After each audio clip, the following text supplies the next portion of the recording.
Hello everyone, আসসালামু আলাইকুম। আজকে আমি বেগুন আলু দিয়ে রান্না করব পাবদা মাছ। তো প্রথমে বেগুন আর আলুগুলো আমি কেটে নিচ্ছি।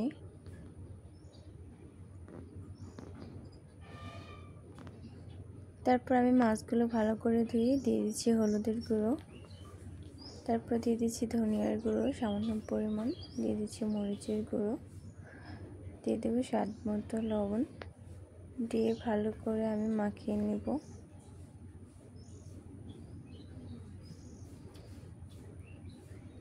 মাখিয়ে মশলার সাথে ভালো করে মাছটাকে মিশিয়ে নিব।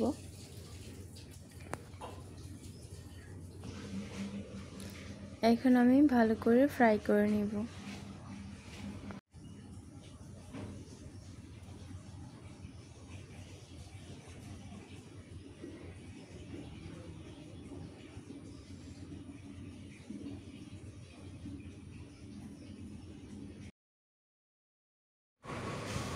তো তাওয়াটাকে প্রথমে ভালো করে একটু গরম করে নেব আর পানিটা যেন শুকিয়ে যায়। তারপরে আমি রান্নার রেগুলার তেলটা দিয়ে দিচ্ছি।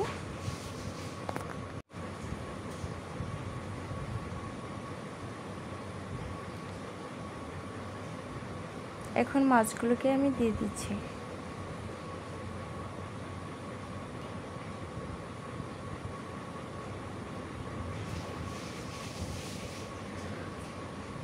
আর এদিকে আমি তরকারিটা ভিজিয়ে রেখেছিলাম যেন কষটা চলে যায়।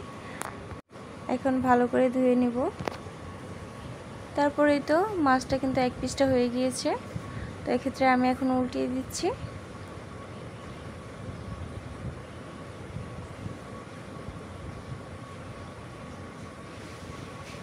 মাছগুলোকে আমি মচমচে করে ভেজে নেব আজকে রান্না করার জন্য।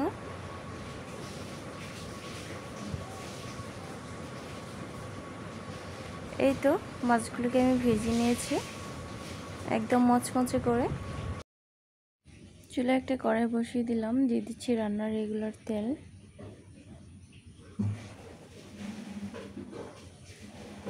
তারপর দিয়ে দিচ্ছি পেঁয়াজ কুচি,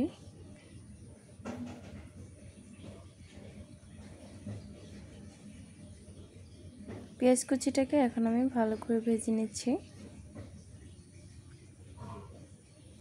তো একটু বাদামি কালার করে ভেজে নিব।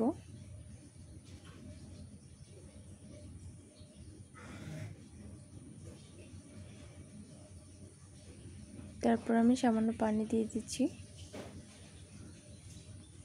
এখন আমি এখানে মশলা অ্যাড করব। প্রথমে হলুদের গুঁড়ো দিয়ে দিচ্ছি, তারপর মরিচ গুঁড়ো,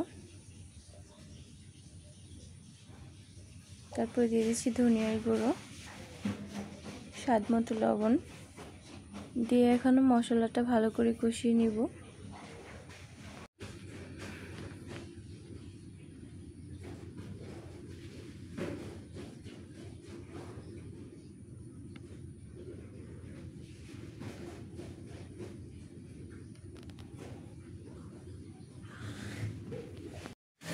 তো মশলাটা যতটাই কষানো যাবে ততই কিন্তু তরকারির স্বাদটা বেড়ে যাবে, তাই একটু সময় ধরে কষিয়ে নিচ্ছি। তো এখন আমার মশলাটা কষানো হয়ে গিয়েছে, এখন আমি তরকারিটা অ্যাড করব।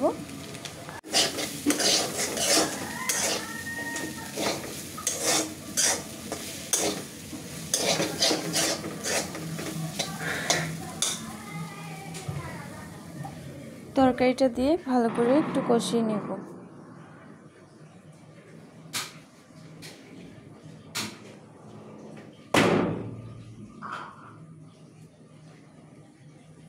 সামান্য পরিমাণ পানি দিয়ে দিচ্ছি এখানে তরকারিটা কষানোর জন্য। তারপর আমি ঢেকে দিচ্ছি। 5 মিনিট আমি তরকারিটাকে কষিয়ে নেব।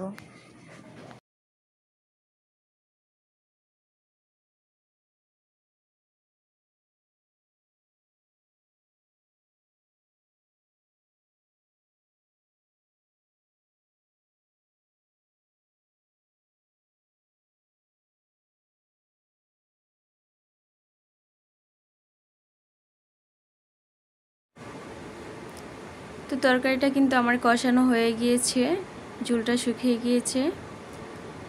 তো এখন আর একটু নেড়েচেড়ে দিচ্ছি।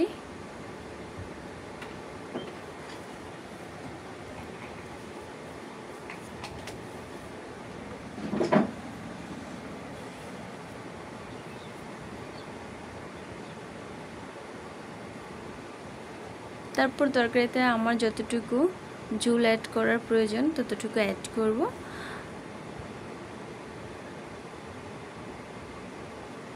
এখন আমি ঝোলটা দিয়ে দিব।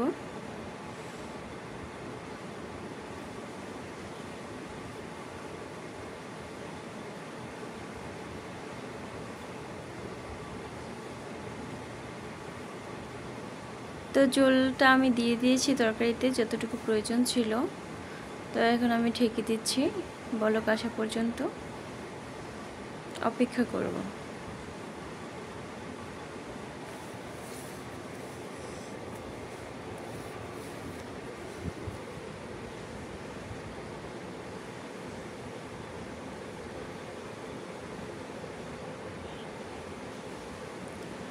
এই তো বলক চলে আসছে।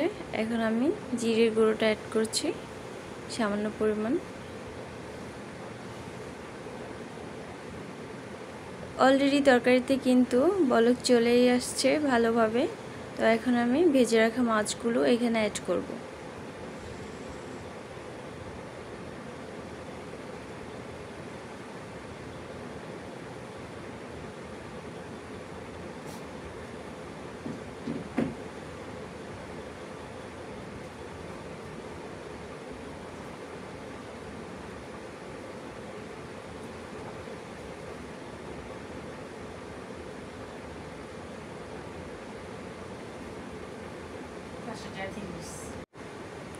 তো ভেজে রাখা মাছগুলো আমি এখন দিয়ে দিয়েছি। তো দিয়ে 2 মিনিটের মতো করে জাল করে নিব।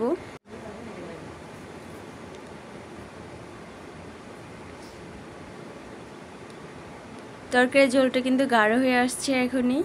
তো আর বেশি জাল করব না, আর 2 মিনিটের মতো করে আমি তরকারিটা জাল করে নিব, তারপর আমি উঠিয়ে নিব।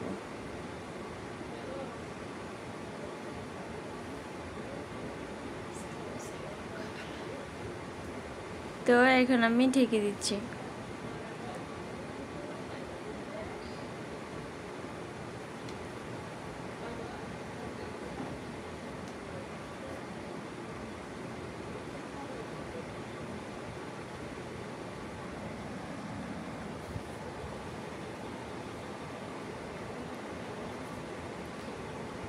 আমার ভিডিওটা যদি ভালো লাগে সবাই লাইক কমেন্ট শেয়ার করে আমার পাশে থাকবেন। সবাইকে অনেক অনেক ভালোবাসা, সবাইকে অনেক অনেক কৃতজ্ঞ। আল্লাহ হাফেজ।